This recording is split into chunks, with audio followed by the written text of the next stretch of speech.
answering my question considering the political elections. We will come to it. Mrs. Julia, do you agree or disagree with what the gentleman has said? Mr. Haldi said that if NATO wants to stop the war, why they don't stop cutting, giving weapons to Ukraine?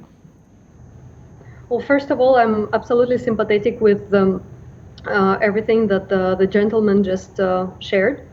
I think the current conflict, the ongoing war, and the reactions to it, they exposed a lot of existing double standards, including at the global level, at the level of international system.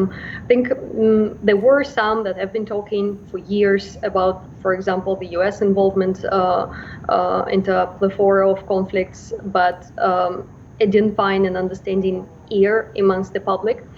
And when there are attempts, we can see there are more and more attempts to raise this issue now, that why actually, what is so fundamentally wrong with the world that it wasn't reacting for so many conflicts happening in other parts of the world.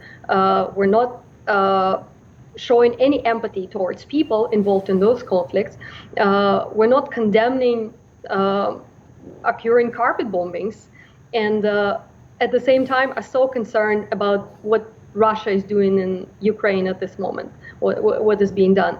I think that exposes something that is fundamentally wrong with us, both at the level of political decision making and also at the humanity level. And we should ask ourselves why these double standards are applied. As I told you earlier on, many in Asia see it as rather a spectator sport, trying to ride the hype, discussing the conflict, but not really engaging themselves in.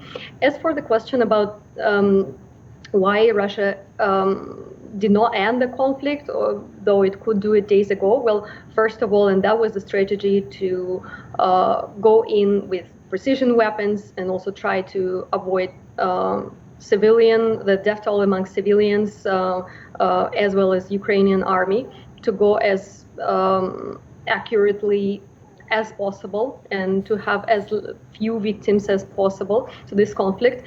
We should also consider that if we don't consider the empathy part, then at least Russia is definitely trying to avoid a PR disaster, despite still accidental destructions and disruptions that we've been observing.